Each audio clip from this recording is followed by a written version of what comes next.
Hi everybody. My part today is Grace for All, but before we begin, I just want to show you this wonderful place. It's a very ancient olive trees grove. As you can see, we know for sure that these trees are at least 1,000 years old. We are very close to a Christian village named Giorno, which means the monastery after Yochanan. And as you can see, the trees are extremely old and very impressive.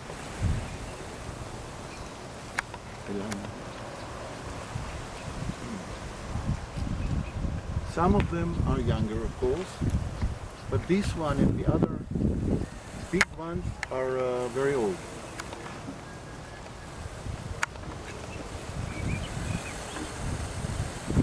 And we have a Galilean good wind.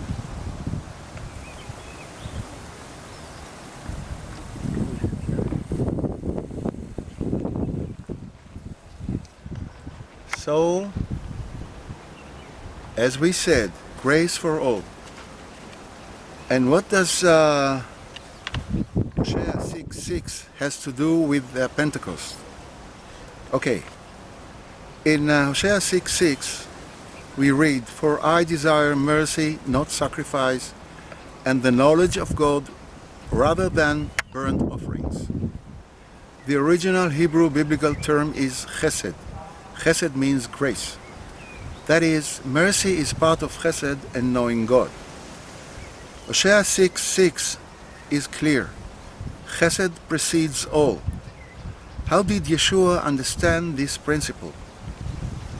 In Matt 12 reports two incidences. The first is in verses 1 to 8. Here the disciples pick and eat grains on Shabbat. The second is verses 9-13. Here Yeshua heals a man on Shabbat. The Pharisees accused Yeshua disciples of violating Shabbat by plucking grains. Yeshua defended them by a threefold argument. 1. Fasting on Shabbat is not permitted. 2. Saving life precedes Shabbat. 3. The general principle of chesed, grace, also supersedes Shabbat. But there is another point in Mark 3:1-6. I quote, "Another time Yeshua, went into the synagogue and a man with a shriveled hand was there. Some of them were looking for a reason to accuse Yeshua, so they watched him closely to see if he would heal him on the Shabbat. Yeshua said to the man with the shriveled hand, 'Stand up in front of everyone.' Then Yeshua asked them, 'Which is lawful on Shabbat, to do good or to do evil, to save life or to kill?' But they remained silent.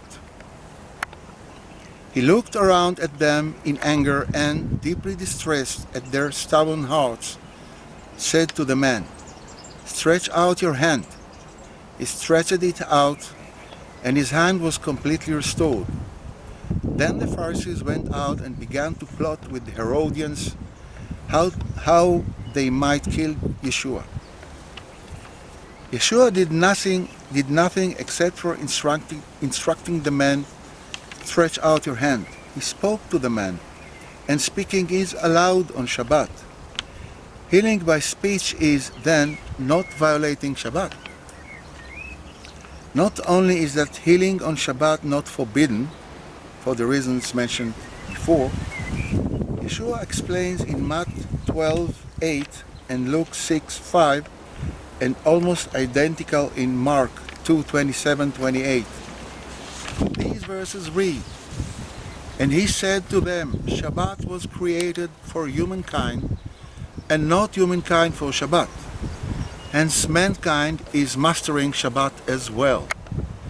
Amazingly, a fourth generation Tana said the same, almost word by word, as the Mechilta de Rabbi Ishmael, Parasha Kitisa, Masechta de Shabbat 1 reads.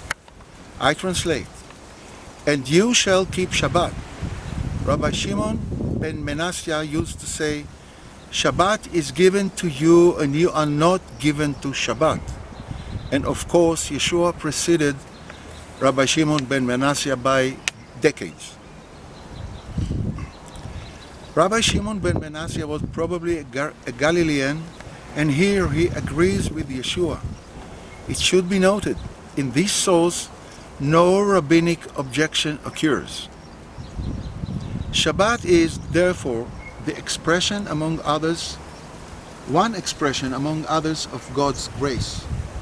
Avoiding healing on Shabbat means violating God's grace. In a way, not healing on Shabbat is violating Shabbat. Yeshua healed the centurion's slave with no reservations. What triggered him was the centurion's faith. Whether it was Shabbat or not, it makes no difference. This is grace.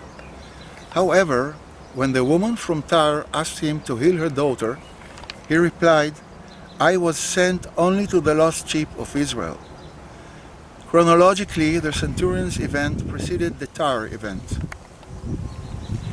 Yeshua's declaration, "I was sent only to the lost sheep of Israel," explains all his deeds, but he did not refuse to heal the centurion's slave, although the officer and his slave were Gentiles, while, in complete contrast, he initially refused to heal the Gentile woman's daughter. What is the difference between these cases? In Matt 15:23 we read, Yeshua did not answer a word, so his disciples came to him and urged him, "Send her away, for she keeps crying out after us." To this Yeshua replied, "I was sent only to the lost sheep of Israel." Then the woman begged him, "Lord, please heal my daughter." Yeshua replied, "It is not right to take the children's bread and toss it to the dogs." This reply is in line with the former. "I was sent only for the lost sheep of Israel." However, it seems to ignore the term the woman used to address Yeshua, Lord. Then the woman stressed her humbleness by, "Yes, it is, Lord. Even the dogs eat the crumbs that fall from their master's table." Just a second. It was probably the moment Yeshua understood what is behind the woman's request. She addresses a Jewish healer by the term Lord and accepts his comparisons of Gentiles with God, with dogs. A Gentile must have great faith to term a Jew Lord and accept the comparison with dogs. It is also possible that in the case of the centurion, Yeshua considered another factor. As a Roman officer, the centurion could be harsh to Jews in Capernaum and its vicinity. Pleasing him would secure the safety and welfare of the neighboring Jews. It could be the reason that Yeshua met him and listened in the first place. It allowed Yeshua to understand the officer's faith. Keeping peaceful coexistence with Gentiles is well rooted in rabbinic ideas. As the Mishnah Gittin 5:8 testifies, Rabbi Yosei says, "We do not prevent poor Gentiles from collecting leket, shichicha, and pe'ah, the leftovers in a cornfield after harvesting, for the reason of peaceful conduct." A broader list occurs in the Jerusalem Talmud, Avodah Zarah 1:339c. One way or another, the idea of being graceful to Gentiles is well known in rabbinic sources. It is termed Darchei Shalom, which means peaceful ways or conduct. It means be graceful to Gentiles to secure Jewish lives and welfare. It could have been the case with the centurion as well.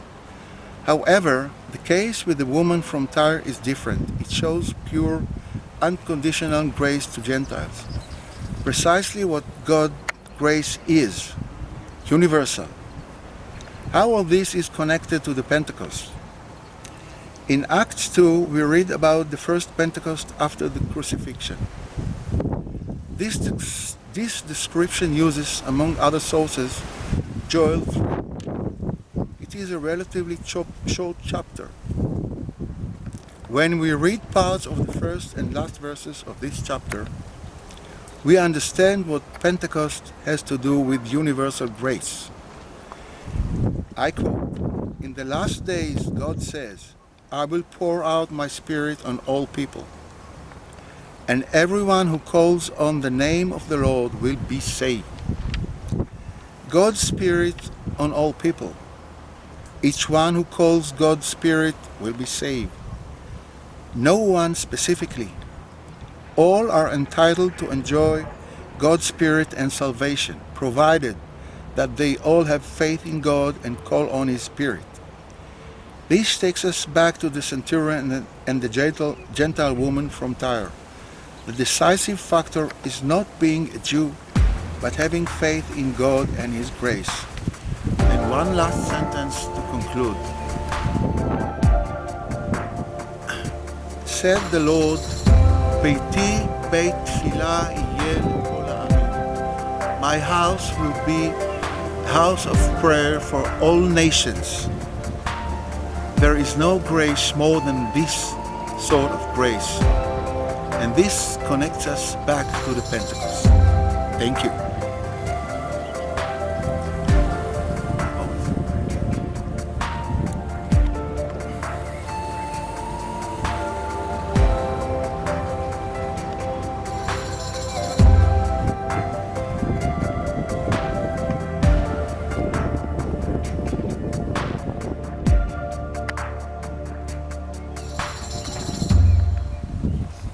אסור מוריס, זה רק מגביל את הנפח, קשה לשלוח.